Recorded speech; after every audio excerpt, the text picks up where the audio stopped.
Alors bonjour et bienvenue.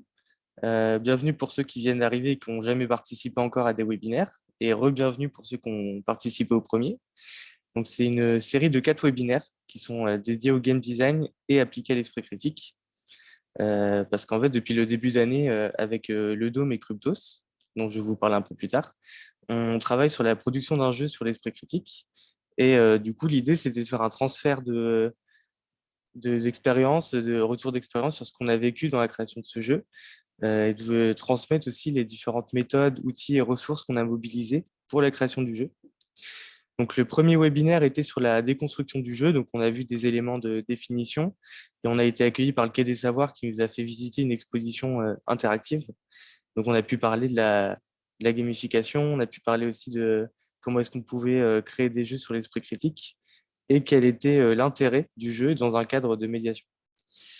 Le deuxième était plutôt axé game design, vraiment sur la construction du jeu, avec on a vu les termes d'action, des stratégies, comment est-ce qu'on faisait pour créer vraiment du challenge pour le joueur et comment on faisait un jeu qu'on dit élégant, donc avec un bon rapport entre des actions qu'on va laisser aux joueurs et qu'on va écrire de façon explicite et des actions résultantes, donc qui sont des différentes stratégies, des actions qu'on peut déployer en tordant un peu les règles du jeu. Le troisième de la série était sur le game design participatif. Donc là, on a fait le lien entre la création d'un jeu et la méthode Living Lab. La raison pour laquelle on a fait ce webinaire, c'est aussi parce que quand on travaille dans un cadre de médiation et qu'on se lance dans un projet de jeu, on se rend compte que c'est très coûteux et que ça prend énormément de temps et beaucoup d'itérations. Et on en vient à se questionner si c'est pas trop d'énergie dépensée pour un outil de médiation. Et l'idée, c'était de voir comment, en incluant les publics dans la phase de construction du jeu, on pouvait en faire des temps de médiation et donc, entre guillemets, de ne pas perdre de temps et d'énergie dans la construction d'un jeu qui n'a plus rien à voir avec l'objectif qu'on s'est fixé à la base. Et on va atterrir sur ce tout dernier webinaire de la série qui s'intitule Reconstruire le jeu parce qu'on va parler de la difficulté. La difficulté dans un jeu, c'est un élément extrêmement important et on va revoir un peu pourquoi derrière. Et je pense que c'est essentiel qu'on passe notre dernière heure et demie là-dessus, même si chronologiquement, la difficulté, c'est une question qu'on doit creuser dès le début du jeu.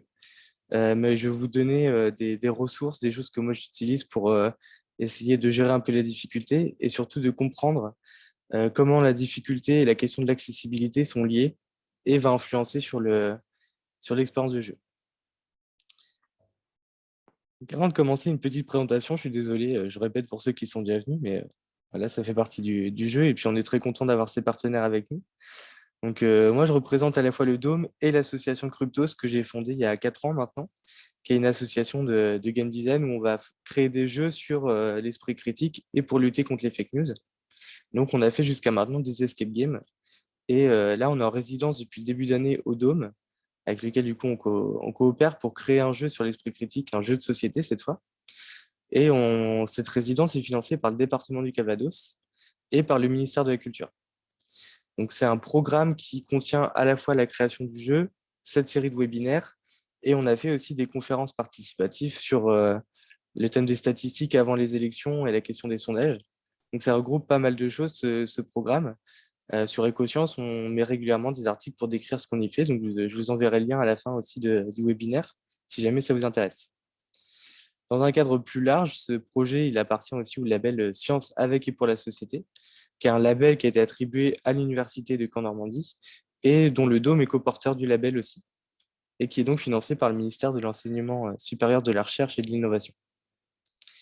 Et enfin, on a un partenaire du coup qui est Lavsteel, que je remercie vraiment. Je sais que quelqu'un est présent aussi aujourd'hui pendant le webinaire. Donc, ils nous font le relais sur cet événement, qui nous ont aidé à le construire et grâce auquel aussi on a pu faire ce premier webinaire au Quai des Savoirs. Et j'ai aussi eu la chance d'avoir la participation des éditions Déclic, qui sont des éditeurs de jeux de société sur des thématiques de santé sexuelle. Et enfin, le laboratoire la psychologie de Caen-Normandie, qui est venu pour nous faire une présentation de l'esprit critique. Donc, tout ce beau monde a participé à cette série webinaire. On est très content de vous avoir et j'espère que vous appréciez aussi cette expérience. Donc, le but de ce webinaire, ça va être de parler de la difficulté. Et on va voir que la difficulté, c'est exactement les mêmes sujets en termes de game design que l'accessibilité, l'inclusion des personnes en situation de handicap ou sans handicap et des questions de représentativité. Vous avez tout un lot comme ça qui fait que gérer la difficulté, ça veut dire à la fois atteindre ses objectifs en tant que médiateur sur les thématiques qu'on veut aborder et en même temps atteindre ses objectifs en termes de portée des publics cibles qu'on s'est fixé au début. Donc, au tout premier webinaire, qui était sur la déconstruction du jeu, on avait vu pourquoi c'était intéressant d'utiliser le jeu dans un contexte de médiation, sachant qu'on voit que cette pratique vraiment se démocratise beaucoup. On en voit de plus en plus des jeux dans plein de contextes différents, dans l'éducation, en cours, dans le milieu professionnel, et là, en ce moment, dans la médiation scientifique aussi, depuis un moment. Et du coup, on est allé voir un peu ce que disaient les articles scientifiques sur ce sujet, quels sont les bénéfices attendus d'un jeu en termes de médiation. Et on avait vu qu'il y avait 3 attendus principaux qu'on pouvait attendre quand on crée un jeu. La première, c'est que le jeu va renforcer la capacité d'un joueur à croire en ses capacités à surmonter un obstacle.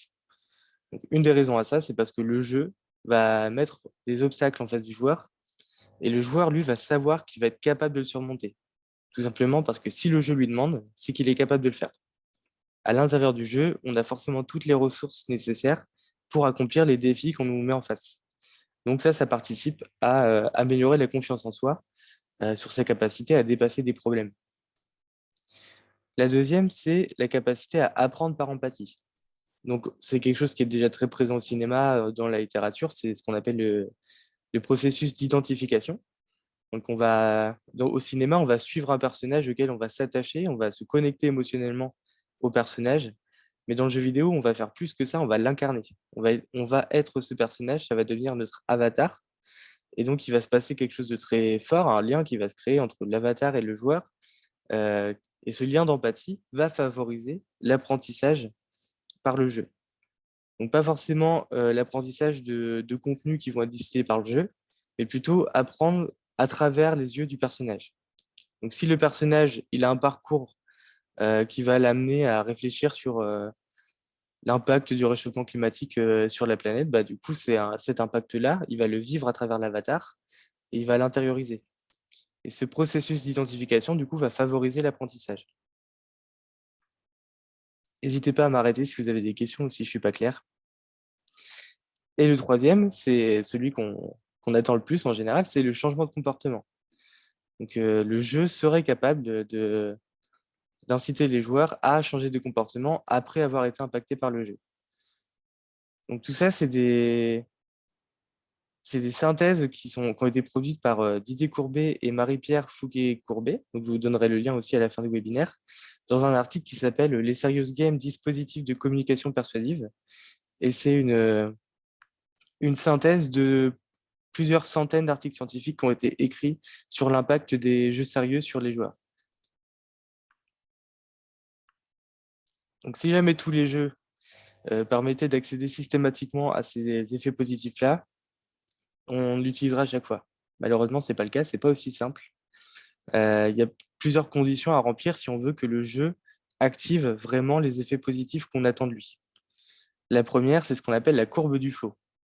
Alors, je pense que la plupart d'entre vous ont déjà entendu parler de ça, ceux qui ont participé au webinaire encore plus du coup. Mais le flow, c'est pas quelque chose de propre au jeu, c'est plutôt aussi quelque chose qu'on peut retrouver au travail. C'est un état de concentration qui va être extrêmement intense, mais dans lequel on va ressentir aussi du plaisir. Souvent, on va associer ça physiquement quand quelqu'un est en train de jouer. On va voir un jeune avec la bouche grande ouverte, la baffe qui coule sur le côté, complètement rivée sur l'écran. D'un point de vue extérieur, on va avoir l'impression qu'il est plutôt dans une phase d'abrutissage, alors qu'en fait, psychologiquement, ce qui se passe à ce moment-là, c'est extrêmement important et c'est exactement ce qu'on veut faire ressentir aux joueurs. Et ça, le flow, on va entrer dans ce qu'on appelle le canal du flow quand on va avoir un équilibre parfait entre la difficulté du jeu et les compétences qu'on va demander aux joueurs. Parce que si jamais le ratio n'est pas bon, si le jeu est trop difficile, le joueur va être frustré et il va avoir tendance à arrêter de jouer, parce qu'il ne ressent plus du tout de plaisir. Et l'autre pendant, c'est que si jamais le jeu, cette fois-ci, est trop facile, le joueur va s'ennuyer, il n'y aura pas de challenge, il ne verra pas l'intérêt à continuer à jouer, et donc il va s'arrêter. Donc déjà, être dans ce canal du flow, ça veut dire que les joueurs vont continuer à jouer, ce qui est extrêmement important. Et en plus, c'est ça qui va activer les effets positifs qu'on attend sur les capacités d'apprentissage. Mais ce n'est pas le seul moyen, il y en a un autre. Donc c'est possible de combiner les deux, mais c'est possible aussi de se concentrer sur un des deux aussi. C'est le mécanisme de transport. Donc encore une fois, c'est pas propre au jeu, hein, ça existe aussi dans le cinéma et dans la littérature, mais c'est le fait qu'on est tellement impliqué dans l'histoire, on est tellement accroché au personnage qu'on est en train de suivre, qu'on va se transporter nous-mêmes psychologiquement dans le récit. Donc ça nécessite que le récit soit suffisamment crédible pour que la personne ne soit pas sortie du récit, qu'elle ne se pose pas des questions sur les incohérences qu'elle va voir, et en même temps qu'il y a un certain niveau d'intensité sur les émotions et les ressentis que les joueurs vont avoir pendant le jeu. Et c'est aussi pareil en littérature. Il faut quand même avoir une accroche assez puissante avec le récit pour vraiment se sentir transporté. Et ce phénomène de transport, c'est exactement ça qui va créer l'empathie nécessaire pour aussi activer les capacités d'apprentissage qu'on a vues juste avant.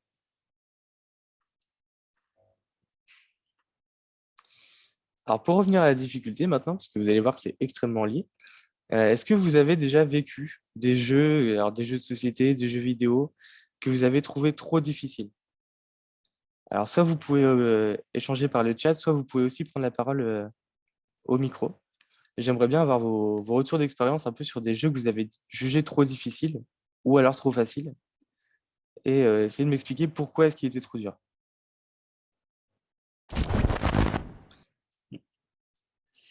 Euh, L'exemple que moi je voulais aborder, c'était aussi l'exemple du Risque, donc un jeu de société assez connu, où moi personnellement, quand j'étais petit, j'adorais jouer, mais j'ai jamais ressenti le plaisir à jouer à ce jeu-là parce qu'il y avait beaucoup trop de choses à gérer en même temps. Et ça, c'est typiquement quelque chose dans les jeux qui va me freiner parce que j'arrive pas à penser à deux choses à la fois. C'est vraiment une des limites en tant que joueur. Moi, c'est quelque chose que j'arrive pas à faire.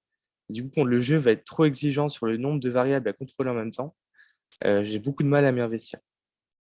Donc ça, c'est un exemple. Mais il y a plusieurs choses qui peuvent faire que le jeu va être trop difficile pour un joueur.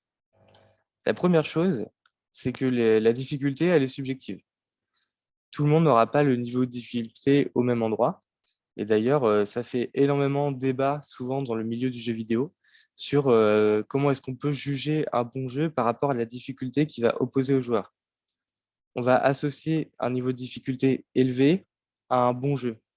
Et ça, c'est notamment dû au fait que il y a certains jeux vidéo qui ont marqué un peu l'histoire du jeu vidéo, je pense à Dark Souls, qui est réputé pour être extrêmement difficile.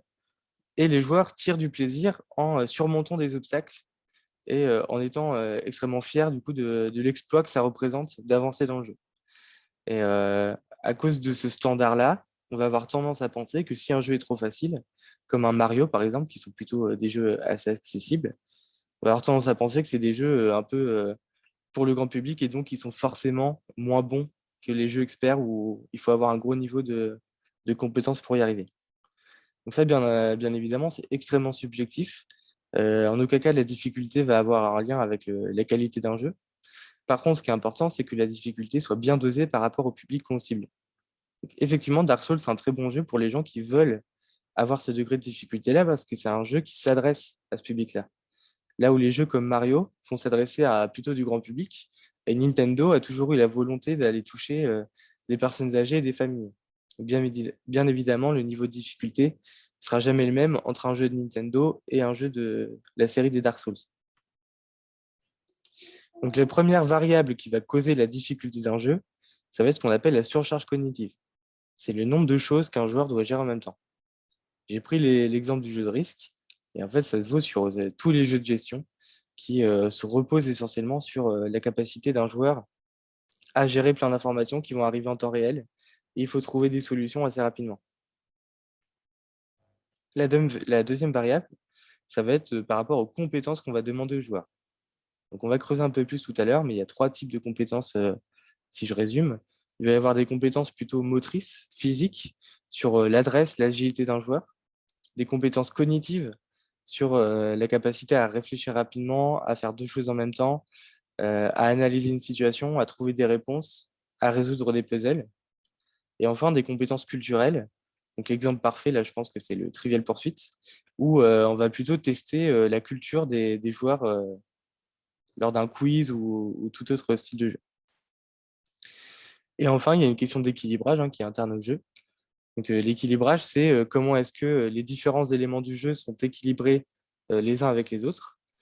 Et ça peut induire sur la difficulté parce que si jamais le jeu est mal équilibré, il va y avoir une stratégie qui va être gagnante et les joueurs vont chercher à l'atteindre à chaque fois. Ça peut complètement ruiner l'expérience de jeu et ça peut aussi complètement dérégler le niveau de difficulté du jeu. Donc ça, je passe assez rapidement là-dessus parce qu'on n'aura pas l'occasion de s'y attarder pendant ce webinaire-là. Pour la bonne raison que équilibrer un jeu, ça se fait vraiment, c'est très personnel vis-à-vis du jeu qu'on est en train de créer. On ne va pas équilibrer deux jeux de la même façon. Donc déjà, ce serait difficile de vous donner des règles qui valent pour tous les jeux. Et celle qui existe sera assez longue à expliquer et je ne pense pas que ce soit le meilleur endroit pour en parler ici. Je pense que le mieux, c'était d'abord de me concentrer sur la difficulté en termes d'accessibilité et quels sont les leviers à lever quand on veut utiliser un jeu dans un contexte de médiation. Alors, je vais revenir un peu sur la surcharge cognitive parce que c'est quelque chose que j'ai pas mal vu quand j'ai joué à des jeux sérieux en général. Et je pense qu'une des raisons pour laquelle des jeux vont proposer beaucoup trop de variables, c'est que dès qu'on va vouloir introduire un nouvel élément dans le jeu, on va inventer une nouvelle règle et on va créer un nouveau mécanisme. Donc, par exemple, si jamais on voulait créer un jeu sur le réchauffement climatique, on pourrait dire, bon, bah, je vais créer un jeu qui va jouer avec des cartes et chaque carte va me poser des questions sur des décisions que je vais devoir prendre pour accompagner la transition écologique jusqu'à 2050. On va partir de ce postulat-là. Et on va dire, bon, bah, on va créer une jauge de carbone parce que moi, le but de mon jeu, ça va être de comprendre comment l'émission de carbone va influencer sur le réchauffement climatique. Donc, ça va être notre base, on va avancer dans la création du jeu. Et au fur et à mesure qu'on va avancer, on va se dire, ah oui, mais attendez, parce que faudrait un moment où on parle de l'augmentation de la température. Donc, je vais peut-être rajouter une jauge de gestion de la température. Ah oui, puis il y a la pluviométrie aussi, parce que ça va, ça va avoir une influence sur la pluviométrie moyenne. Et du coup, il faut que je le mette dans mon jeu. Donc, je vais créer une autre jauge. Et je vais faire pareil pour la montée des eaux. Et je vais faire pareil pour la biodiversité. Donc, en fait, on va recréer un nouveau système de points, un nouveau système de jauge ou une nouvelle règle à chaque fois qu'on va vouloir faire quelque chose de nouveau dans le jeu. Et c'est à ce moment-là qu'on va se retrouver avec beaucoup trop de choses à gérer en même temps et que les joueurs vont se retrouver en difficulté face à cette complexité. Et c'est pour ça qu'il faut éviter d'instaurer un nouveau mécanisme, pardon, à chaque fois que vous voulez instaurer un nouveau contenu. Il faut mieux avoir une liste de 3 ou 4 mécanismes sur lesquels le jeu va être accroché et construire tout le jeu autour. Si jamais vous voulez instaurer de nouveaux éléments, donc soit vous avez déjà un système de cartes où vous pouvez inscrire dedans des événements qui vont rappeler la montée des eaux. Voilà, il faut trouver des solutions pour raccrocher vos contenus dans ce qui existe déjà dans le jeu. Et ça, on en avait déjà parlé dans le deuxième webinaire. Et je voulais vous montrer un exemple d'un jeu dans lequel on peut faire beaucoup de choses. Donc, on peut engloutir des objets, on peut cracher du feu, déplacer de l'eau, on peut jeter des grenouilles, on peut s'infiltrer dans un repère d'un grand méchant. Et tout ça juste en bougeant la souris et avec un seul clic. Alors, je viens d'avoir un message comme quoi ma connexion était instable. Est-ce que vous m'entendez toujours bien?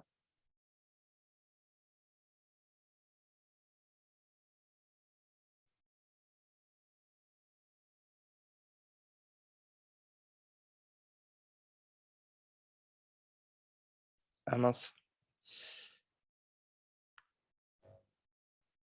Alors, je vais essayer de trouver ça.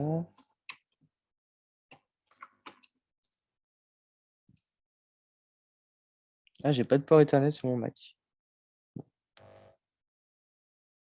Bon, bah, n'hésitez pas à me dire si ça coupe trop, j'essaierai de me reconnecter sur un autre Wi-Fi.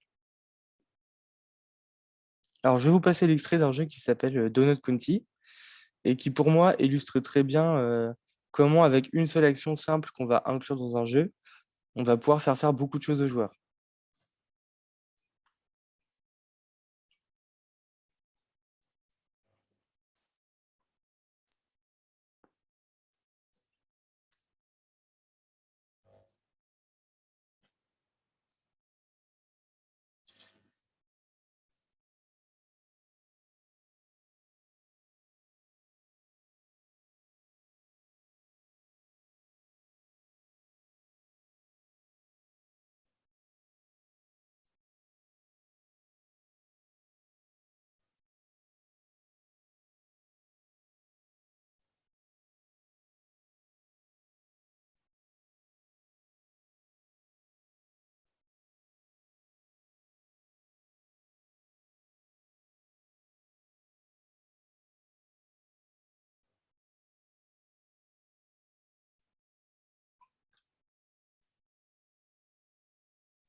Voilà, donc ça, c'était Donald County.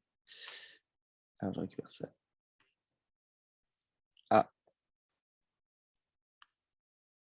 hop là. Alors, le but du jeu, en fait, c'est qu'on va incarner un trou et il va falloir engloutir le maximum de choses. Donc, juste avec la souris, on va déplacer le trou qui va démarrer tout petit. Et plus on va engloutir des objets, plus la taille du trou va augmenter, ce qui va nous permettre d'engloutir tous les objets qu'il va y avoir sur le niveau. Donc, en début de partie, c'est assez répétitif, hein, on va juste faire du plus petit au plus grand. Et au fur et à mesure du jeu, on va introduire de nouvelles façons d'interagir avec l'environnement. Donc, on avait vu quelques exemples à la vidéo, mais ça va assez vite, on ne se rend pas forcément compte. On peut notamment, si on engloutit du feu, le trou va complètement brûler, ça va dégager de la fumée. Et avec la fumée, on va pouvoir faire s'envoler différents éléments qui sont dans le jeu. On va pouvoir faire du popcorn. Voilà, il y a plein de choses qu'on peut faire autour de ça. Et ça, c'est un exemple du coup de comment on fait à partir d'une seule action simple, euh, plusieurs actions, plusieurs façons d'interagir avec l'environnement. Et ça, c'est une très bonne façon de pas sombrer dans la surcharge cognitive. C'est d'essayer d'avoir le minimum d'actions opératoires. Donc, les actions opératoires, ce sont des actions qu'on va expliciter dans les règles du jeu. Par exemple, dans les échecs, il va y avoir en gros deux actions opératoires. La première, c'est que vous allez pouvoir déplacer un pion. Et la deuxième, c'est que si vous arrivez sur un autre pion, vous le mangez. Après, à partir de là, chaque pièce va avoir un comportement différent. Donc, chaque pièce, il faut apprendre l'ordre des déplacements. Et tout le reste, ça va émerger. C'est des actions résultantes. Par exemple, quand on va faire un piège, on va leurrer son adversaire en faisant exprès de se faire manger. Quand on va créer une ligne de défense avec les pions en diagonale, ça, c'est des choses que les actions opératoires permettent, mais dans les règles des échecs, on ne va pas expliciter que ces stratégies sont possibles. C'est les joueurs qui l'ont découvert en exploitant le jeu, en l'explorant, en faisant des tests. Et ça, c'est extrêmement important parce que ça participe déjà de la bonne expérience d'un joueur, ça crée de la surprise, et la surprise va créer de l'amusement. Et en plus, par rapport à ce qu'on a vu avant sur la surcharge cognitive, ça permet de libérer beaucoup d'espace mental parce qu'on n'a pas besoin, dès le début du jeu, d'apprendre toutes les règles. On a besoin d'apprendre deux, trois actions. Et après, au fur et à mesure de la partie, on va apprendre à les décliner, à les utiliser dans différents contextes pour s'adapter et créer des stratégies. Donc, c'est pour ça que c'est très intéressant d'avoir peu d'actions opératoires et beaucoup d'actions résultantes. Si on arrive à ce résultat-là, on dit qu'un jeu est élégant. Et ça veut dire que c'est un jeu qu'on va pouvoir découvrir, explorer et qui va nous surprendre à chaque fois qu'on va relancer une partie. Est-ce que vous avez des questions jusqu'à maintenant?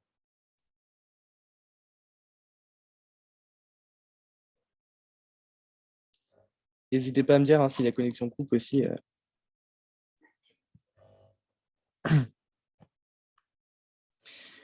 Donc, à part la question des actions qu'on a vues juste avant, il y a deux façons de limiter la surcharge cognitive. Et la première, c'est quand vous créez un jeu, essayez de lister à chaque fois les différentes catégories de cartes, de jetons, de monnaies que vous allez inclure dans le jeu et le nombre de cartes qui contiennent aussi dans chaque catégorie. Donc, vous pouvez faire ça sur un tableau Excel, hein.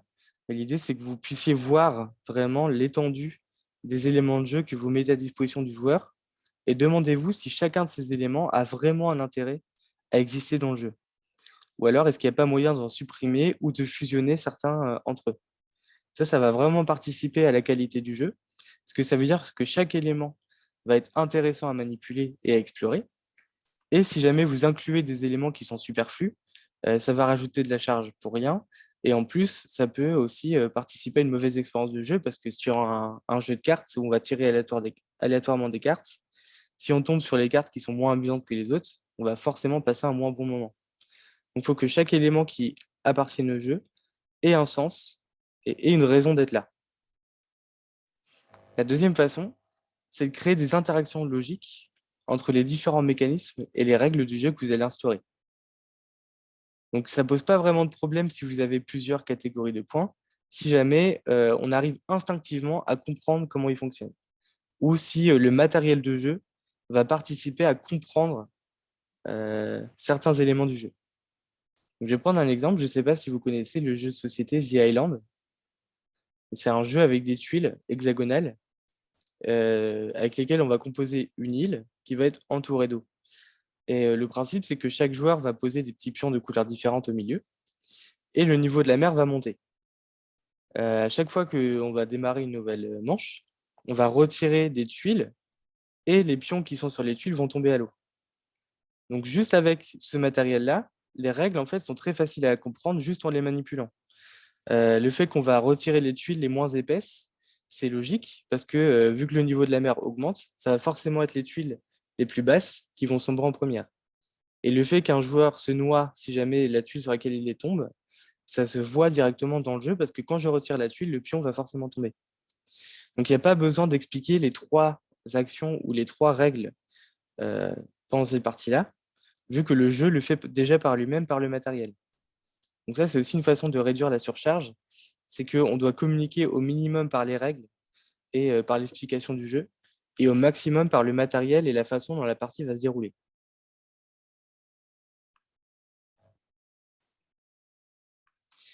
Donc j'avais parlé des trois types de compétences différentes qu'on peut rencontrer dans un jeu, et que c'est aussi lié à la difficulté du jeu. Donc par rapport à la surcharge cognitive, on a vu que l'essentiel, c'était d'essayer de faire simple et d'être assez synthétique et de vraiment se concentrer sur des éléments centraux du jeu. Mais parfois, ça ne va pas être suffisant pour que le jeu soit accessible. Certains jeux vont demander des compétences qui vont être trop élevées par rapport au public qu'on va cibler. Et ces compétences, elles peuvent être de trois ordres. Alors, je ne sais pas si vous connaissez des jeux qui sont spécifiques à chacune de ces compétences. Est-ce que ça vous dit quelque chose, par exemple, un jeu dans lequel les compétences motrices sont importantes ou centrales? Ça vous est quoi? Le foot, effectivement. Le juggle speed, ouais. Alors, le foot, oui, tout ce qui est sport, c'est effectivement des types de jeux. Donc, c'est bien un jeu, hein. C'est un jeu dans lequel on va être évalué sur ses capacités physiques, son endurance, sa rapidité. Et ça existe aussi dans les jeux de société. On l'a vu avec le Jungle Speed, qui est un jeu de réflexe et qui est aussi un jeu de capacité à emmagasiner la douleur. Parce que quand on joue avec des gens qui ont des ongles, ça peut être un vrai enfer, ce jeu. Donc voilà, c'est deux exemples. Et par rapport aux compétences cognitives, est-ce que ça vous dit quelque chose?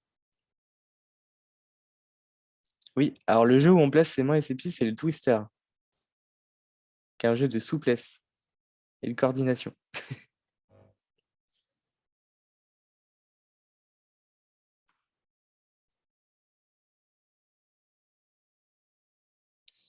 Et par rapport aux compétences cognitives, là, ça va concerner la majorité des jeux.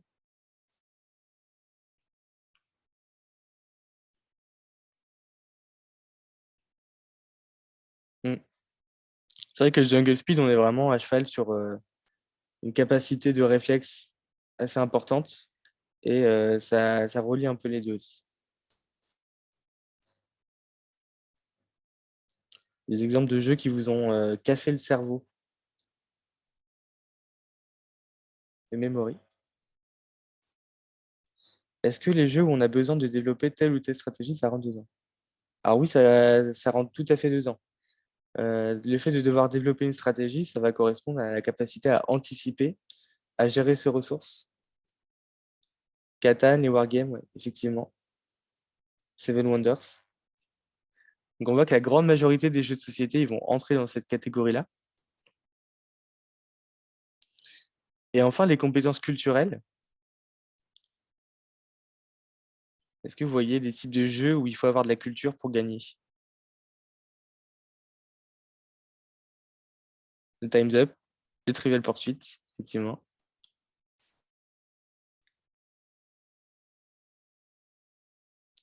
Ouais, effectivement, et question pour un champion. On voit que dans cette catégorie-là, on rentre assez rapidement dans des types de des jeux de type quiz. Alors, un escape game. Alors, je pense que ça dépend des escape games, mais à quel type d'escape game est-ce que vous pensez?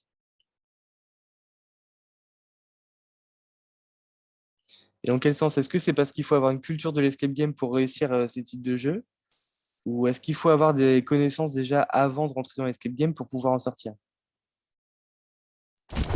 Alors, pour revenir sur ce type de jeu, du coup, les quiz, là, on voit bien que la difficulté, elle va porter sur des connaissances qu'on va avoir en amont du jeu. Et le problème de ce type de jeu, quand on veut les utiliser dans un cadre de médiation, c'est qu'a priori, quand on va créer un jeu, le but, ça va être de transmettre des savoirs, des compétences et des acquis. Donc, on va partir forcément du principe que soit les joueurs et les joueuses n'ont pas ces connaissances avant de jouer, soit qu'elles ne sont pas suffisamment développées et qu'on veut les faire améliorer. Donc, partir sur un jeu où on doit déjà avoir acquéri l'ensemble des compétences avant même d'y jouer, ça a tout de suite ses limites. Donc là, c'est typiquement le cas de Questions pour un champion et Trivial Pursuit, parce que vraiment, le but du jeu, ça va être d'avoir de plus de culture et de connaissances que les autres, sur des choses assez précises. Après, ça ne veut pas dire que tous les quiz fonctionnent comme ça. Il y a des quiz dans lesquels on va pouvoir potentiellement apprendre en faisant, ou qui s'adaptent au niveau de la personne et qui vont plutôt les inciter à s'améliorer. Je pense au TTMC, tu te mets combien? Où c'est pareil, hein, on va évoluer sur un espèce de jeu de loi où il va falloir avancer de case en case. Et au moment où on va tirer la catégorie de questions, on va s'attribuer une note de 1 à 10 sur le niveau qu'on estime avoir sur cette thématique-là. Et ça fait qu'on va avoir des questions qui vont être adaptées à notre niveau. Donc ça rend le jeu un peu plus intéressant qu'un Trivial Pursuit quand on a un niveau déséquilibré parmi les joueurs. Mais je questionne quand même à chaque fois quand on a ces projets de quiz. Est-ce que vous créez des quiz pour faire apprendre des choses? Auquel cas, c'est peut-être pas le type de jeu approprié pour faire ça. Ou alors, est-ce que votre but, ça va être de leur apprendre à se situer par rapport à un niveau de connaissance? Et là, des jeux comme le TTMC, ça peut être intéressant. Alors oui, des fois, il y a des énigmes sur la culture de la méthode de résolution des énigmes. Alors, je pense qu'il y a des types d'escape game où, effectivement, il va y avoir des énigmes plutôt mathématiques, mais qu'on va avoir tendance à retrouver un peu dans d'autres jeux. Et du coup, là, le fait d'avoir une culture ludique ou une culture des énigmes, ça aide beaucoup. Mais la plupart du temps, avec seulement des capacités cognitives et pas des capacités culturelles, on devrait être capable de sortir du jeu. En tout cas, j'espère, parce que sinon, ça peut être un peu frustrant si on rentre dans une salle où on ne peut pas sortir parce qu'on n'a pas une connaissance avant de rentrer. Voilà, donc en gros, là, j'ai résumé un peu en trois catégories de compétences. Et l'idée, c'est de voir quelles compétences sont mobilisées dans l'esprit critique, si jamais on voulait faire un jeu sur l'esprit critique. Donc, j'ai récupéré une synthèse qui a été faite par l'école de la médiation. Je vais mettre le lien dans le chat parce que je pense que si vous travaillez sur des projets similaires, ça peut vous intéresser. Tac.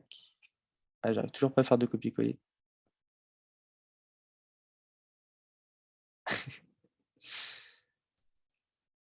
Voilà, c'est mieux. Hop. Voilà.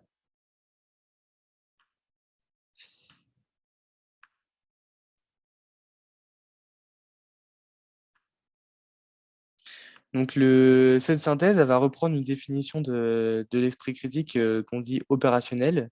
Parce qu'un des enjeux en ce moment autour de l'esprit critique et dans la recherche, c'est la capacité à pouvoir la mesurer. Parce que l'esprit critique, c'est un concept qui est assez récent et on n'a pas encore mis au point des formules pour mesurer l'esprit critique et voir comment il évolue. Pourtant, on en a besoin de cet outil-là. Et donc, le premier travail, ça a été de travailler sur une définition qui permet d'avoir des compétences précises et mesurables de ce qu'est l'esprit critique. Donc, si on résume, l'esprit critique, c'est un peu un ensemble de compétences et de savoir-être qui vont influencer sur notre rapport à l'information.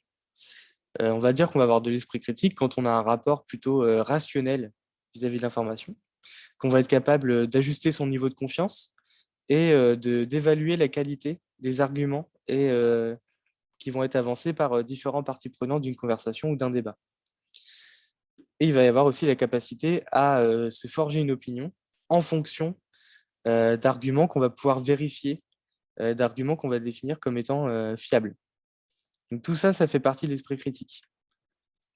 Et en termes de compétences, ça va être divisé en deux grandes catégories. La première qui va plutôt être sur du savoir-être, donc sur une question d'attitude vis-à-vis de l'information. Donc le fait d'être curieux, ouvert d'esprit, d'avoir la volonté de s'enfermer, et aussi d'être capable de s'avouer quand on a tort et d'aller chercher de l'information contradictoire. Donc on parle d'humilité intellectuelle euh, et on va aussi parler de souci pour la véracité. Donc c'est vraiment, on va aller chercher une information qu'on espère être juste et pas juste réconfortante ou en accord avec ce qu'on pense déjà.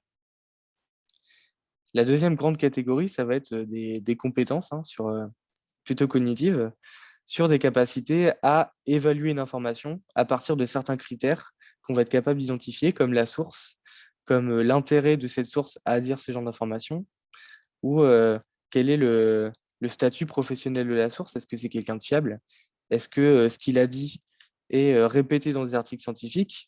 Est-ce que ce qu'il dit est validé par ses pairs ou est-ce qu'il est plutôt contredit ou est-ce qu'il est plutôt source de débat? Donc tout ça, ça va être des compétences qui vont être sur la capacité à vérifier si une information est fiable ou pas.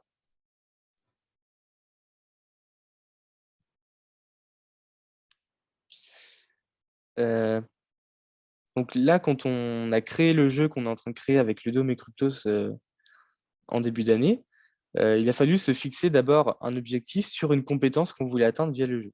Et c'est à partir de là qu'on va fixer le niveau de difficulté. Le but du jeu, pour nous, ça a été d'essayer de montrer aux joueurs comment on fait pour jauger assez rapidement le niveau de crédibilité d'une information. Parce que c'est un jeu qui est à la fois sur l'esprit critique et sur l'éducation aux médias. Et le sujet qu'on aborde, c'est quand on va se renseigner sur des réseaux sociaux, comme sur Twitter, on va faire passer des informations extrêmement rapidement. Et c'est typiquement le genre de moment où on ne va pas accorder beaucoup de temps à vérifier l'information ou à être vigilant sur la qualité de l'information qu'on est en train de lire. Il y a à peu près un article sur trois qui est partagé sur Facebook par des gens qui n'ont pas lu l'article. Donc, c'est typiquement un comportement qui est extrêmement fréquent sur les réseaux sociaux. C'est de se forger une opinion à partir de bribes d'informations qu'on n'a pas vraiment pris la peine d'aller décortiquer. C'est pour ça que notre but, la compétence qu'on a ciblée, c'est la faculté d'avoir une espèce de thermomètre de fiabilité de l'information quand on va sur les réseaux sociaux. Donc, je voulais vous présenter un peu plus le jeu pour vous montrer comment après j'ai listé les différentes compétences qui sont demandées par le jeu. Et parce que c'est un moment où vraiment je me suis rendu compte que quand on va cibler une compétence, c'est qu'on va construire le jeu autour. Il y a plein de moments où on va intégrer des éléments de jeu qui vont créer de la difficulté ailleurs, à des endroits où on ne voulait pas du tout en mettre à la base. Et ces difficultés qu'on ne voulait pas mettre à la base, en fait, vont être la source d'exclusion de personnes en situation de handicap ou pas. Donc pour ça, il fallait que je vous présente un peu le jeu. Donc vous voyez, il y a ce paravent au milieu là, qui a été fait en carton et maintenant il est en bois. Et le principe, du coup, c'est qu'on est sur un réseau social fictif qui s'appelle Ocytocine et qui ne fonctionne pas exactement comme les autres parce que dans Ocytocine, les gens ne vont pas créer leur propre contenu. Ils vont récupérer des contenus qui ont été glanés sur les journaux, sur les réseaux sociaux, à droite, à gauche, et qui vont être synthétisés sous forme de murmures. Donc, dans le jeu, ce sont des cartes, en fait, qui sont exactement comme des tweets où vous allez avoir une source, un texte et des fois une image. Donc, le but du jeu, ça va être de partager ces cartes-là dans le but d'avoir le maximum de followers. Donc le but, c'est pas de vérifier une information, le but, c'est vraiment d'avoir le maximum de viralité sur le réseau social. Et pour ça, chaque carte a un système de points qui est accordé en fonction du contenu de l'information. Donc il y a deux phases en jeu. La première, c'est que les cartes vont circuler entre les joueurs, ils vont se les passer, et ils vont les publier dans leur paravent pour faire leur fil d'actualité. La deuxième phase, c'est qu'ils vont aller aimer le contenu des autres. Et là, le but, c'est que eux, ils vont essayer d'aimer des contenus qui, pour eux, ne sont pas viraux parce qu'ils ont envie de gagner, ils ont envie d'avoir plus de points qu'eux. Donc, c'est à ce moment-là qu'ils vont devoir apprendre à décortiquer les différents types de cartes pour essayer d'anticiper le nombre de points que ça vaut. Donc, les cartes, elles ressemblent à ça.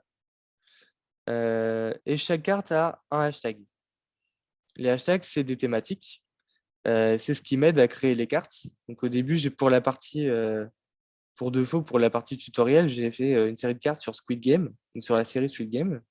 Et maintenant, je vais me rapprocher d'autres structures qui ont envie de développer un scénario intégré dans le jeu pour après en faire des ateliers pour animer sur ce sujet-là. Donc, par exemple, on a fait une série de cartes sur le thème de la démocratie avec le Parlement européen des jeunes. Et en ce moment, on travaille sur une série de cartes sur le climat avec l'Agence normande de la biodiversité et du développement durable. Donc, à chaque fois, on va avoir plusieurs hashtags différents en fonction de la thématique qu'on veut aborder, ou on peut mélanger les cartes entre elles. Et là, du coup, on va parler d'un peu de tout en même temps. Il y a un petit twist, c'est que les cartes, derrière les cartes, vous allez avoir un nombre de points. Et il y a des cartes blanches, qui valent entre 1 et 3 points, qui sont des cartes avec des informations fiables. Et il y a des cartes noires qui valent beaucoup plus de points, qui sont des informations trompeuses. Donc ça ne veut pas dire que ce qui est dans la carte est foncièrement faux. Ça veut dire que dans la carte, il y a l'illustration d'un biais cognitif qui nous permet de comprendre que la façon dont l'information a été fournie est trompeuse. Donc au début, la première partie, on va jouer à partir de ces cartes-là pour essayer d'avoir le maximum de points. Et au bout d'un moment, je vais distribuer un rôle secret parmi les joueurs. Il va y avoir un fact-checker qui va être embusqué. Et lui, son rôle, ça va être de éliminer les autres joueurs en allant liker les informations trompeuses. Voilà. Donc ça, c'est le but du jeu. C'est vraiment un jeu de bluff et de déduction où on va essayer d'anticiper, premièrement, par rapport aux cartes, quel point ça vaudrait. Et on va aussi analyser la façon de jouer des autres joueurs pour essayer de repérer qui est le fact-checker embusqué. Donc à partir de là, j'ai commencé à lister les différentes compétences que je demandais à mes joueurs pour être sûr que la compétence que je veux développer soit bien là et qu'elle soit bien centrale dans le jeu. J'ai commencé par la capacité motrice, ce qui, à première vue, n'est pas du tout la compétence que j'attends des joueurs parce que moi, j'espère vraiment plutôt agir sur la capacité à interpréter une information. Par contre, je me suis rendu compte qu'en fait, c'est un jeu qui va demander pas mal d'agilité parce qu'il y a beaucoup d'effets de recto verso. Les cartes sont recto verso. Derrière, on voit le nombre de points. Donc, si on ne veut pas perdre bêtement la partie, il ne faut pas que les autres joueurs voient derrière la carte. Donc, ça veut déjà dire qu'il faut manipuler les cartes et les faire passer de façon à ce qu'on ne va pas dévoiler cette information. Et les jetons, c'est pareil. Il y a des jetons pour liker qu'on va insérer dans le paravent. Donc, il y a un petit cœur sur un côté. Mais de l'autre, il va y avoir le rôle secret, l'œil qui va appartenir au fact-checker. Donc, lui, il va aussi devoir cacher ses jetons pour ne pas être dévoilé. Et en fait, ça avait l'air de rien comme ça. Pour moi, c'était juste un aspect pratique de révéler un rôle et de le cacher. Mais ça va venir vraiment augmenter la difficulté quand on n'est pas capable de manipuler correctement les jetons et les cartes. Ça m'est arrivé plein de fois où pendant une partie, le fact-checker fasse tomber son jeton, il révèle son rôle et du coup, il se fait éliminer à cause de ça. Et la partie devient injouable. C'est une erreur et c'est complètement punitif. Donc d'un seul coup, le niveau de difficulté du jeu, il va être pas mal axé, mine de rien, sur la capacité à manipuler les éléments de jeu. Et ça, c'est une première chose à laquelle je me suis rendu compte et qui m'a fait revoir complètement la façon dont j'avais construit mes matériels de jeu. Alors, par rapport aux compétences cognitives, on retrouve les deux compétences que j'avais ciblées en début de jeu, à savoir la capacité à ajuster son niveau de confiance par rapport aux cartes informations, mais aussi des capacités d'argumentation et de bluff qui n'étaient pas forcément anticipées, mais qui ont rendu le jeu encore plus intéressant de notre point de vue. C'est que on va essayer quand on va se défendre ou qu'on va essayer de faire voter quelqu'un sur une carte, on va développer des argumentations pour faire croire à quelqu'un qu'une information fausse est vraie ou inversement. Donc ça, c'est assez intéressant. Par contre, ce dont on s'est rendu compte, c'est que les règles étaient assez complexes et je pense que vous êtes en train de vous rendre compte en ce moment parce qu'à chaque fois que j'explique à voix haute, je me rends compte que c'est super difficile à créer une image concrète de la façon dont le jeu fonctionne. C'est pas propre à ce jeu-là, il y a pas mal de jeux qui sont comme ça, mais c'est vrai que c'est difficile quand on joue pas de comprendre comment le jeu fonctionne. Mais là, même en ayant expliqué les règles au début, c'était quand même difficile d'appréhender la façon dont le jeu fonctionne. Et ça, c'est pas non plus une compétence que je voulais que je voulais développer, c'est pas là où je veux que la difficulté aille. Je veux que le jeu soit facile à comprendre, mais que quand on y joue, les stratégies à déployer font appel à mes compétences cognitives. Mais là, du coup, rien que le fait de comprendre mes règles, ça va parfois demander l'intégralité de la concentration d'un joueur. Donc, une des façons qu'on a eues pour l'instant de détourner ce problème, c'est qu'on va intégrer les mécanismes petit à petit dans le jeu. C'est quelque chose qui se fait pas mal dans le jeu vidéo. Alors souvent dans le jeu vidéo, on va commencer avec un didacticiel. On va voir les mécanismes de base, à savoir se déplacer, sauter, attaquer, des choses comme ça. Et ça peut aussi se faire dans le jeu de société. Donc typiquement, là, j'ai un jeu qui fonctionne avec un système de manches. Donc on va faire 2-3 parties d'affilée. Et dans la première partie, je ne vais pas du tout inclure le fact-checker. Il n'y aura pas de rôle secret. Parce que le but de la première partie, c'est que les joueurs et les joueuses comprennent le système de draft. Donc, comment est-ce que je fais pour publier une carte dans mon paravent et passer les cartes à droite? La première partie se concentre que là-dessus, ce qui leur permet aussi de voir un peu comment fonctionne le système de points et qu'ils aient des petites idées de stratégie qui commencent à émerger sur la façon dont ils allaient donner leurs cartes ou publier d'autres. Et une fois que cette première partie est passée, là, je vais intégrer mon fact-checker. Et à ce moment-là, ils sont déjà suffisamment à l'aise avec les premières règles pour en intégrer des nouvelles. Ça, c'est une façon d'alléger le système de règles aussi. Et enfin, les compétences culturelles. Donc, j'avais deux grosses peurs en fait en créant ce jeu. Il y a deux choses que je voulais absolument éviter. La première, c'est que le jeu ait l'effet inverse de ce que je voulais faire au début, et qu'à la sortie du jeu, les joueurs soient systématiquement en train de douter d'absolument toutes les informations qu'ils vont voir sur les réseaux sociaux. Et ça, c'est quelque chose qu'on cherche absolument à éviter, parce que le propos, c'est pas de douter de tout le temps. Le propos, c'est d'essayer d'avoir une vigilance quand on a des points d'alerte sur certaines informations particulières. Parce que sinon, c'est trop prenant, ça demande trop d'énergie, c'est trop fatigant et moralement, c'est très difficile à vivre. Donc ça s'apparente vraiment à de la paranoïa et ça, c'est vraiment ce qu'on va éviter quand on fait un jeu sur l'esprit critique. Ma deuxième grosse crainte, c'est que ce soit un jeu de quiz et que juste en sachant dire oui ou non sur les cartes qu'on va avoir dans le jeu, on puisse gagner ou perdre la partie. Parce que pour moi, c'est pas le but du jeu. Le but, ça va être plutôt d'analyser, d'interpréter et d'argumenter et de débattre. Donc, si on arrive très facilement à voir les réponses sur les cartes, pour moi, le jeu est complètement hors propos. Et comme il y a un système de hashtag avec des thématiques, ce que je voulais absolument pas, c'est que quelqu'un qui connaisse très bien Squid Game, qui soit un expert en médecine, en climat ou en démocratie, gagne systématiquement le jeu. Donc, on fait des tests, on écrit les cartes pour voir si jamais les joueurs arrivent ou pas à trouver les réponses du premier coup, pour voir si on tombe oui ou non dans le piège du quiz. Donc là, pour l'instant, les tests que j'ai fait, j'ai joué avec des chercheurs et des chercheuses sur l'esprit critique et il y a plein de fausses informations qui sont passées au travers du filet. Donc tant que le jeu fonctionne bien, il n'y a pas de raison de changer les cartes. Mais le but, c'est que les compétences culturelles ne soient pas du tout nécessaires quand on joue à ce jeu-là. Donc, quand j'ai créé les cartes sur Squid Game, il n'y a aucune carte qui va concerner directement le contenu de la série. Ça va être des cartes qui vont plutôt parler de ce qu'il y a autour. Donc sur le budget, l'argent que ça a rapporté, sur la culture sud-coréenne, sur les acteurs. Ouais, le fait de ne pas avoir de connaissances spécifiques sur Squid Game ou ce qu'il y a autour. Et que toutes les informations soient contenues dans les cartes.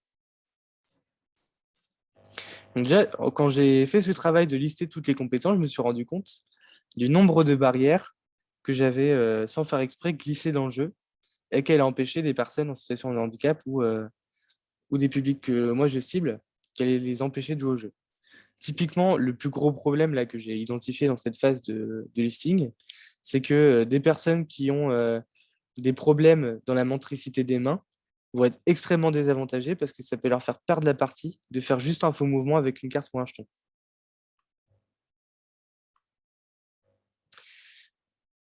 Donc ça, c'est le travail de lister les compétences, je trouve que c'est extrêmement important à faire tout au long du développement du jeu pour être sûr que vous n'allez pas lever des barrières qui sont en fait pas du tout nécessaires.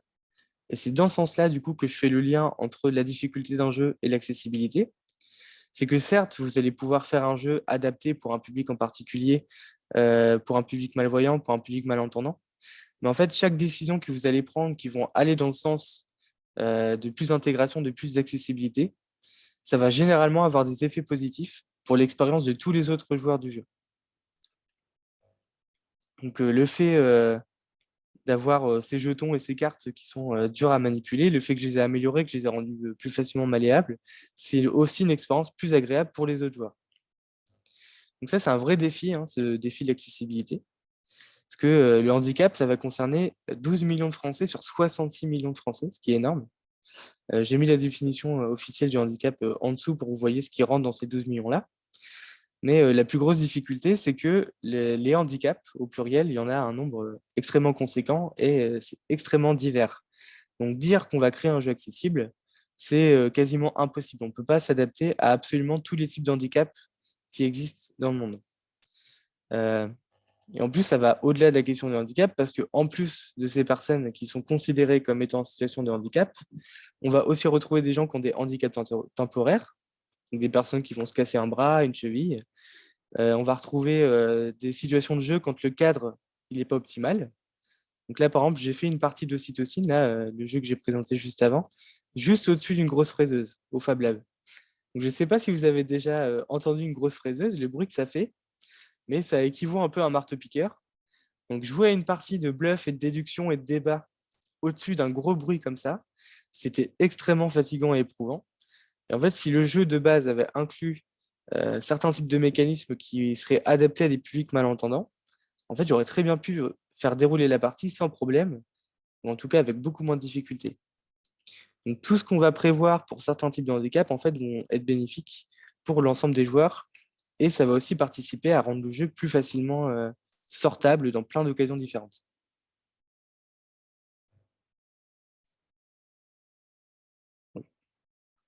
Alors pour ça, j'utilise personnellement un outil qui s'appelle Game Accessibility Guidelines. Est-ce que certains d'entre vous en ont déjà entendu parler ou pas du tout?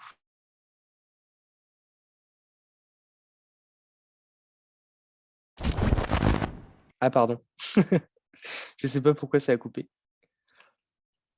Je disais que de façon générale, tout ce que je dis dans ces webinaires sur le game design, ça va s'appliquer aussi sur n'importe quel autre outil d'animation, et plus particulièrement sur l'outil que je vais vous présenter maintenant. Game Accessibility, Game Accessibility Guideline, pardon, mon anglais est désastreux. C'est un site internet qui a été créé par une communauté de joueurs et de joueuses qui étaient dans des situations de handicap diverses et variées et qui étaient frustrés de voir le nombre de jeux vidéo qui n'étaient pas du tout adaptés à leurs handicaps. Donc, ils ont commencé à créer une liste de, de petits conseils qui sont très simples à appliquer pour rendre le jeu accessible, mais surtout éviter de lever des barrières qui en fait ne seraient pas nécessaires. Donc, il se compose en 3 niveaux de difficulté. Donc, difficulté pour le game designer, hein. Donc, tout ce qui est sous le basique, c'est des solutions qui sont extrêmement simples à mettre en place sur n'importe quel jeu pour rendre le jeu plus accessible. Et plus on va avancer dans le niveau de difficulté, plus ce sont des choses qui vont être difficiles à mettre en place, qui vont demander beaucoup plus de temps, de compétences et d'argent. Donc ça mixe pour les deux, ça mixe à la fois pour le jeu vidéo et pour le jeu de société, même si c'est plutôt axé jeu vidéo. Mais je vais vous présenter après, j'ai fait une petite synthèse des conseils que moi j'applique sur le jeu de société en particulier. Donc vous allez avoir une liste qui est disponible ici. Je ne vous fais pas la liste de tous les conseils, hein, il y en a beaucoup, mais qui s'adaptent à tous les types de handicap. Donc le handicap visuel, sur la capacité à prendre la parole, sur la capacité à écouter.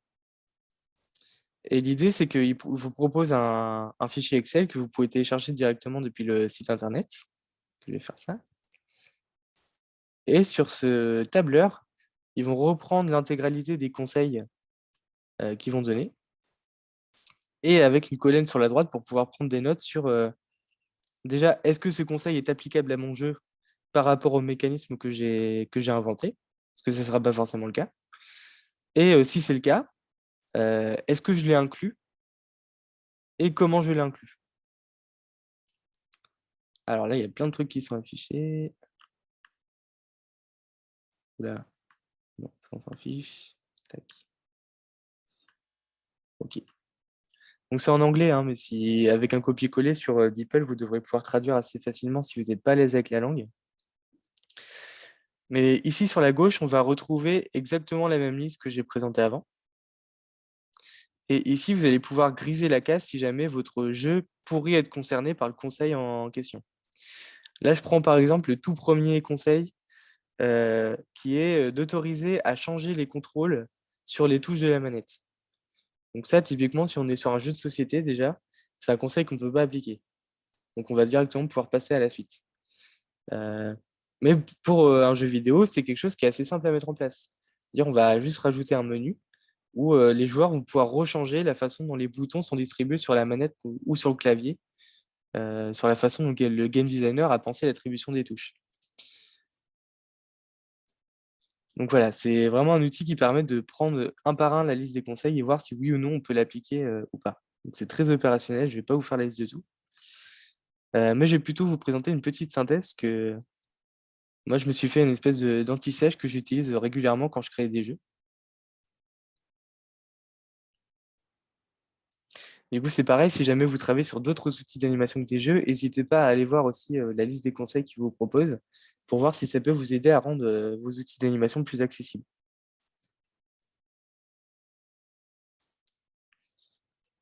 Ah. Alors, la première, c'est par rapport aux facultés visuelles. Donc là, j'ai repris un peu la façon dont était découpé le document du site. Et du coup, un conseil que j'applique tout le temps, c'est au niveau de la typographie. De choisir une typographie qui soit lisible pour les personnes dyslexiques et qui soit aussi lisible par les technologies d'assistance. Donc moi, j'ai un jeu qui se joue avec des cartes sur lesquelles il y a des informations. Et si on n'est pas capable de lire, en fait, on ne peut pas y jouer, ce qui est déjà un gros problème. Donc la seule façon que j'ai, euh, enfin une des façons les plus simples plutôt que j'ai pour le rendre plus accessible, c'est d'avoir une typographie qui puisse être lisible facilement par des technologies, des applications sur smartphone qui permettraient de lire les cartes à voix haute. Donc pour ça, j'utilise une typographie qui s'appelle Luciole, donc que je vous conseille si vous cherchez une typographie accessible. Elle a été créée spécifiquement pour les personnes dyslexiques et elle se lit très bien par les technologies d'assistance. La deuxième chose, c'est que souvent dans les jeux, on va avoir des codes couleurs pour dire bah, cette catégorie de points, les points carbone, ils vont être noirs, les points écolo, ils vont être verts, et puis les points biodiversité vont être marrons. Et si on est daltonien et qu'on n'arrive pas à voir les couleurs, ça veut dire que déjà, on ne peut pas voir le système les différentes catégories. Donc la règle d'or, c'est que si jamais vous avez un système de classification par les couleurs, vous allez systématiquement choisir une deuxième façon euh, de l'attribuer à cette catégorie. Alors, je ne sais pas si je suis clair. En gros, si jamais vous avez un code couleur, vous avez à la fois la couleur et une forme qui va lui être attribuée. Donc, ça va être les ronds jaunes, les hexagones rouges, les triangles verts, tout ce que vous voulez, mais que la couleur ne soit pas la seule façon de lire l'information. Et ça, c'est aussi vrai pour le texte et les images. Donc, si jamais vous avez une image, avoir la possibilité d'avoir une description de l'image derrière la carte ou en dessous de la carte, ça peut aussi aider les personnes malvoyantes à quand même jouer au jeu. Et ça, c'est un conseil qui s'applique aussi sur tous les autres types de handicap. C'est plus vous allez prévoir d'alternatives, plus facilement vous allez pouvoir vous adapter à différents types de handicap. Par rapport au handicap moteur, du coup, là, c'est vraiment ce qui, moi, m'avait le plus préoccupé vis-à-vis d'Ocytocine, c'est de s'assurer que les éléments de jeu aient une bonne emprise. Déjà, ça peut faciliter à manipuler les éléments. Donc, par exemple, d'avoir des cartes qui soient rigides et épaisses, c'est beaucoup plus simple à manipuler qu'avoir des cartes en tissu assez mou. Et la chose que du coup moi j'ai faite et qu'il faut éviter de faire, c'est que on va éviter au maximum d'avoir à utiliser les doigts pour manipuler les éléments de jeu. Dans l'idéal, ce serait bien que juste avec les poignets, déjà, on arrive à manipuler tous les éléments. C'est vraiment pas quelque chose de facile à faire, mais en ce moment, c'est un peu la question que j'essaie de creuser sur Ocytocine. On n'y est pas encore arrivé à ce moment-là. Par rapport au handicap cognitif, ou en tout cas, c'est quelque chose qui peut s'appliquer aussi si vous voulez toucher différentes tranches d'âge. Le fait d'avoir un langage qui va être simple et clair, bien sûr. La question de la typographie, elle est aussi essentielle à ce moment-là. La consigne que moi j'ai utilisée pour Ocytocine, elle vient de là, hein. C'est cette idée d'introduire les règles petit à petit. Donc évidemment, je pense que c'est inspiré du jeu vidéo, mais en fait, c'était une solution qui a vraiment bien fonctionné vis-à-vis de la complexité des règles, d'avoir cette partie de tuto et après d'intégrer les mécanismes petit à petit. Quand vous le pouvez, c'est bien d'avoir plusieurs modes de difficulté. Et pour ça, il faut déjà avoir fait ce travail de lister les différentes compétences, d'avoir listé les différents mécanismes et de vous rendre compte sur quoi va reposer exactement la difficulté. Donc, si jamais votre difficulté elle va reposer sur la capacité à argumenter et à débattre, un moyen de doser la difficulté, ça va être de donner plus de pouvoir, d'influence ou de vote, de donner un vote supplémentaire, par exemple, à quelqu'un qui a du mal à argumenter.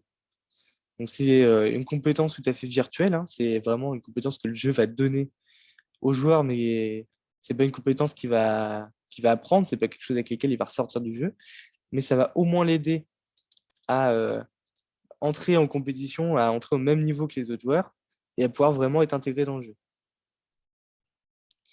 Et enfin, un conseil qui, moi, je trouve vraiment très important, c'est quand on est sur un jeu et qu'on a envie de porter un univers, d'avoir une esthétisme voilà, qui soit attrayante, de ne pas trop se laisser emporter par les éléments décoratifs et de se rappeler que le but des éléments de jeu, c'est avant tout d'aider à la compréhension des règles du jeu et la façon dont on a de jouer. Donc, essayez d'être vraiment sûr que les éléments de jeu soient lisibles et qu'ils se distinguent clairement de tout ce qui va être décoratif. Que ça ne vienne pas polluer la compréhension des règles par le joueur.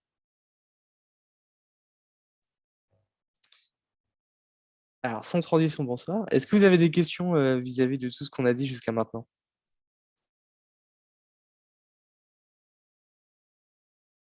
Je suis désolé, je vais peut-être un peu trop vite, hein, mais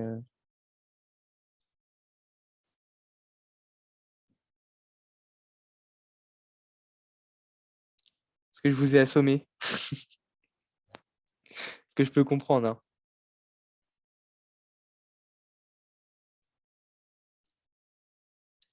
Oui, Oui, vous m'entendez? bonjour. Oui, vous m'entendez? Oui, je vous entends. Oui, en fait, j'avais une question. C'était vis-à-vis de ce que vous avez dit tout à l'heure sur le fait d'introduire des règles pour permettre à certains joueurs de rentrer en communication avec le reste des joueurs. Mm, Je suis pas sûr d'avoir compris. Du coup, en fait, pour parler clairement, en fait, vous réavantagez un petit peu plus ces joueurs-là. Et c'est mm, prévu, ce serait, imaginons, prévu dans les règles du jeu qu'ils mm, aient voilà, peut-être 2 fois plus de temps, ou bien qu'ils aient un vote de plus, ou bien qu'ils aient un nombre de points attribués plus grand à chaque action. mm. Ça, c'est un truc que vous conseillez, du coup, de les... Bah, ça va dépendre systématiquement du type de jeu. Mais plus que ce qu'on veut faire en termes de médiation, c'est de créer des échanges, des débats pour acquérir une certaine compétence, vous voulez que tous les joueurs y participent. Et si jamais un joueur y est exclu à cause de son niveau, bah, vous avez la possibilité de lui donner des compétences artificielles. C'est un peu la façon dont on fait dans Mario Kart. Dans Mario Kart, quand on est dernier, on va nous donner tous les objets les plus puissants du jeu pour retourner devant et qu'il y ait toujours un peu de compétition, un peu de challenge. Donc, j'ai pris l'exemple d'un jeu de débat parce qu'on est sur le sujet de l'esprit critique, mais je suis pas sûr que ce soit le meilleur exemple parce que c'est les jeux de débat et les jeux d'argumentation, c'est typiquement les plus difficiles à équilibrer. Mais s'il y a un moyen artificiellement d'augmenter la compétence d'un joueur pour l'aider à se mettre au niveau des autres et du coup entrer dans la boucle de jeu et améliorer ses compétences là-dessus, bah, ça vaut le coup de le faire. Ok, d'accord. Voilà. Mais ça ne veut pas dire que vous Merci. allez le faire systématiquement par contre. Ouais, je me questionnais en fait sur le sentiment de la personne, du coup, d'être... euh, j'ai du mal à m'exprimer, mais je sais pas si... Ah oui, C'est que la quand le personne. fait que se sente suravantagée, enfin, qu'elle soit à part, du coup, Hmm. qu'elle soit Ah oui, que traitée le. différemment dans les règles, en fait, fondamentalement. Alors du coup, oui, ça veut quand même dire qu'il faut que ça soit inclus dans les règles. Hmm, Mais en fait, si on anticipe et qu'on sait qu'on va avoir un public avec des niveaux assez variés, on hmm, va jouer avec cette configuration de règles, mais on va l'expliquer dès le début que quand il y a un joueur qui perd 2 fois d'affilée, il gagne un pouvoir.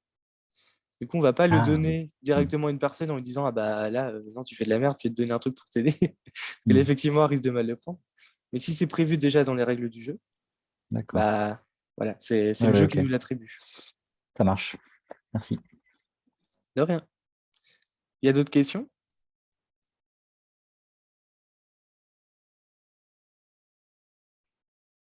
Bon, bah super, on va pouvoir continuer.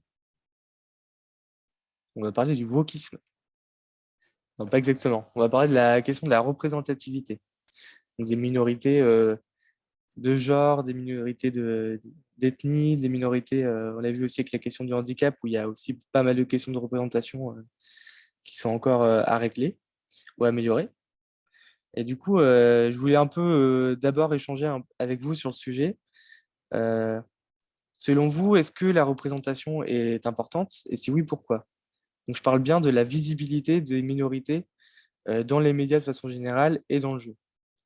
Est-ce que vous pensez que c'est un enjeu pour vous? Et si ça l'est, en quoi c'est important de représenter les différentes catégories de minorités? C'est pas une question simple.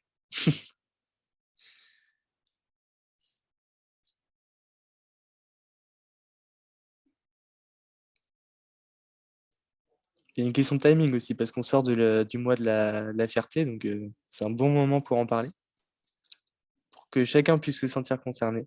Ouais, exactement.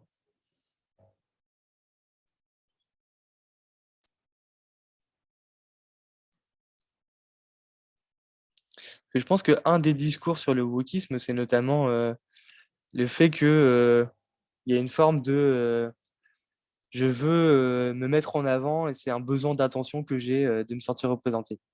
C'est un peu le discours que j'ai l'impression de voir derrière le terme wokisme. Oui, et on en discutera dans le groupe de travail inclusion de l'ANSI. Ah bah super, ça m'intéresserait de voir ce qui ressort de ça. Parce que dans le jeu, c'est un vrai débat. Va ce débat entre l'envie de faire plaisir à tous dans la représentation pour pouvoir se projeter dans un univers, extrêmement important, un personnage, et en même temps la surreprésentation qui n'est pas proportionnelle à la réalité. Alors oui, exactement. Il y a un gros problème de représentation dans le jeu vidéo, hein. De toute façon, je pense que vous l'avez déjà vu. C'est aussi un moyen pour que chacun prenne conscience des réalités des autres. Mm, mm. Complètement. C'est vrai que je pense que on a tendance à être dans des milieux assez homogènes et si c'est pas à travers les littératures, si c'est pas à travers les séries ou les jeux, on va pas avoir beaucoup d'autres occasions dans notre vie de voir d'autres modes de vie et d'autres façons de fonctionner. Donc effectivement, c'est important.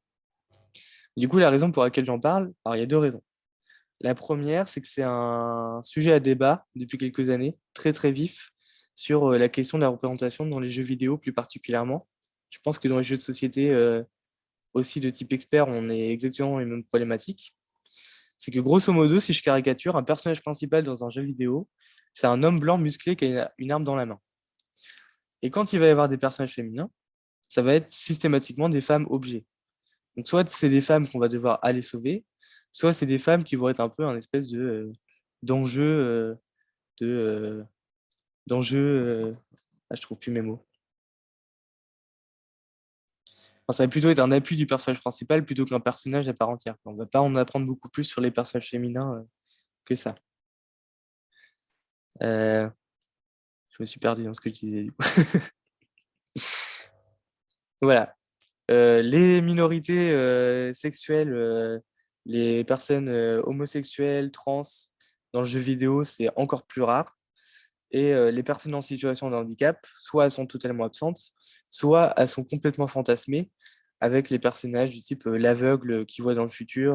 Voilà. Il y a toujours cet entre-deux, entre soit une personne elle est dans un fauteuil, soit elle a des pouvoirs magiques surnaturels pour compenser un handicap. Alors, on me dit même problème pour les jeux de Wargame. Les seules femmes vont être des personnages magiques et pas de représentation handicap sexuel et peu de race. Exactement. On est vraiment sur cette espèce de caricature totale dans le milieu du jeu, ça s'améliore. Il y a beaucoup de travail qui est fait là-dessus, donc c'est vraiment bien. Mais il y a encore pas mal de chemin à faire. Donc ça, c'est déjà le premier point pour lequel on aborde la question, c'est que déjà dans le milieu du jeu, c'est un problème. Et quand on va parler de jeux sérieux et qu'on va s'inspirer de la culture ludique, c'est bien d'avoir cette conscience de ce problème-là et de ne pas importer dans les jeux sérieux ce problème qui existe dans les jeux grand public. Le deuxième point, c'est qu'en tout début de webinaire, j'avais montré un des leviers pour activer les effets positifs d'un jeu sérieux. Et l'un d'entre eux, c'était le transport. Donc la capacité à s'identifier au personnage qu'on est en train de créer dans le jeu. Donc bien évidemment, si on est sur des caricatures, c'est très difficile de s'identifier parce que le personnage, il n'est pas crédible. Voire, ça peut même causer du tort aux minorités qui sont représentées. Et là, je pense aux séries des années 90, ça se faisait beaucoup.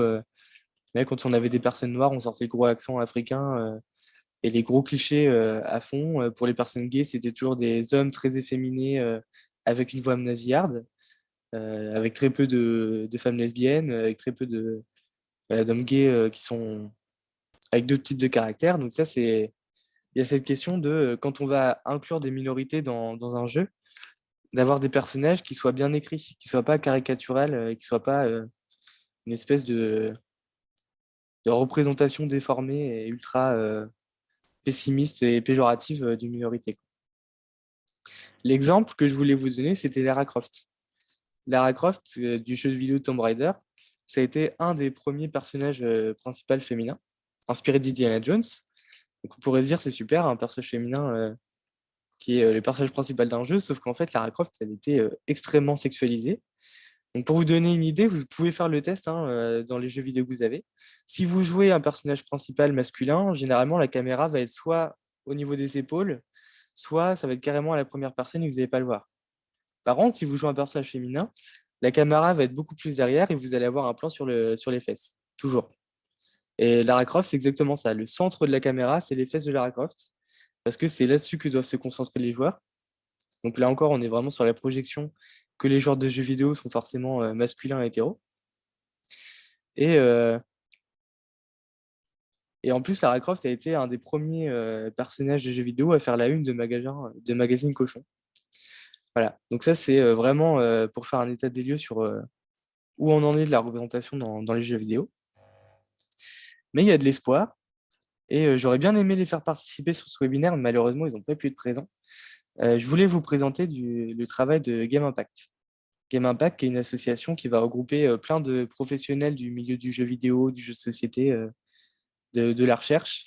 Et ils font des interventions dans des formations de game design, mais aussi sur Twitch, sur des sujets entre le jeu vidéo et la société. Donc, ils ont parlé du jeu vidéo et de la collapsologie. Et ils ont écrit tout un dossier sur représenter la diversité dans les jeux. Et je voulais vous partager du coup ce petit dossier. Je vous l'enverrai aussi, hein. Est-ce que vous voyez bien?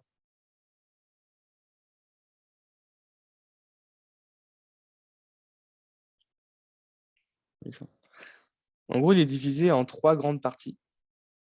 La première, ça va être sur la question des représentations de genre et qui reprend ce que je disais avant sur la question des femmes-objets, mais aussi la représentation des minorités sexuelles. Et tout le dossier, il est construit à partir de l'enjeu, du coup, de pourquoi c'est important de ne pas tomber dans ce piège-là, d'un outil pour vérifier que le personnage qu'on a écrit ne tombe pas dans des clichés qui peuvent être négatifs ou contre-productifs. Et vous allez avoir une liste de mauvais exemples de personnages féminins donc, qui sont jugés trop caricaturaux. Donc on retrouve la princesse Peach dans Mario, par exemple, qui existe seulement pour se faire sauver par Mario, enfin dans les jeux Mario classiques, et des représentations positives de personnages féminins. Des exemples de personnages bien écrits dont vous pouvez vous inspirer aussi pour vos jeux si vous le souhaitez. Voilà, donc je vous montre assez rapidement. On a la question de la virilité exacerbée aussi. Donc ça, c'est la question des genres. Vous allez en dessous retrouver la représentation des races avec des origines ethniques, où là encore, il y a encore beaucoup d'exotisme dans la façon de représenter des minorités. Donc voilà, on en parle là.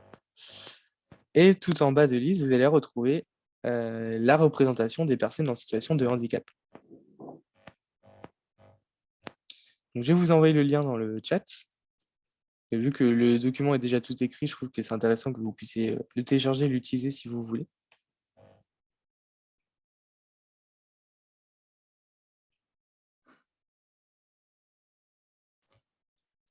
Donc la raison pour laquelle je vous parle de tout ça, c'est que ça appartient aux conditions pour que votre jeu fonctionne et atteigne les objectifs que vous êtes fixés en termes de médiation. Si jamais vous n'avez pas fait attention et que vos personnages sont tous des hommes blancs et qu'il n'y a pas une assez grande diversité dans les personnages, ça veut dire que dans vos joueurs, il y en a plein qui ne s'identifieront pas et qui seront exclus, ou alors ils ne vont pas tirer de votre jeu tout ce qui avait à tirer au départ. Donc ça, c'est important de le prendre en compte et d'essayer de voir dans tous les contenus que vous avez créés pour votre jeu, qui font partie de l'histoire, qui font partie du background, que ce soit les personnages, mais que ce soit aussi des territoires ou des zones, parce qu'on peut s'inspirer de continents, on peut s'inspirer de pays pour créer des zones fictives, ça se fait beaucoup dans l'heroic fantasy. Bah, même quand c'est de la fantasy et que ça s'inspire de lieux réels, essayez de vous assurer que vous n'êtes pas dans un système caricatural et que vous essayez d'aller apporter un peu de nuances et de contradictions dans les éléments que vous allez avancer.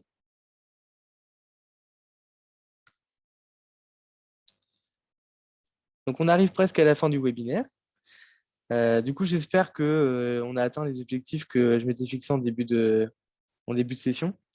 Donc, pour moi, j'espère vous avoir donné des outils qui vous permettent vraiment de définir quelles sont les compétences que vous voulez attribuer aux joueurs à la sortie de votre jeu et des techniques ou en tout cas des outils pour vous permettre de les lister, de les comprendre et de les définir correctement. La deuxième, c'est quand j'aborde la question de l'accessibilité. Pour moi, la question de l'accessibilité dans le game design, c'est pas de faire la liste des handicaps et d'essayer de s'adapter à tout ça, c'est d'essayer de comprendre à qui on s'adresse dans le jeu et quels sont les obstacles que je suis en train de dresser qui ne sont pas nécessaires. Parce que quand on fonctionne comme ça, déjà, ça va de fait rendre le jeu beaucoup plus accessible, mais en plus, ça va rendre l'expérience plus agréable pour les personnes qui sont aussi valides. Et ça donne aussi un jeu qui est beaucoup plus facilement jouable dans des conditions qui ne seront pas toujours optimales, comme ça m'est arrivé avec un jeu de débat juste au-dessus d'une grande fraiseuse qui tournait à plein régime. Et enfin, la question de la représentation. Donc sur comment écrire des personnages et comment aller chercher des inspirations qui ne vont pas tomber dans la caricature et dans la représentation négative d'une minorité de la population. Donc j'ai bientôt fini, mais juste avant de terminer, je vais vous donner quelques dernières infos. La première, c'est que j'aimerais faire un bilan de ce webinaire et je vous enverrai par mail du coup un questionnaire de satisfaction, ça vous convient. Et j'en profiterai pour vous délivrer un open badge, donc qui sera un open badge à télécharger en remplissant un petit questionnaire qui vont vous permettre de garder un souvenir de votre participation du webinaire et qui va contenir les différentes compétences qu'on a essayé de vous transmettre au fur et à mesure des séances. Alors, si jamais vous avez des retours à chaud, je veux bien, sur des pistes d'amélioration, des choses que, selon vous, ont manqué ou que vous aurez préféré améliorer. Je suis vraiment à l'écoute de ce genre de retour pour pouvoir m'améliorer par la suite, parce que c'était mes tout premières animations de webinaire, donc encore pas mal de choses que je vois et je peux améliorer, mais je suis vraiment à l'écoute de vos retours là-dessus.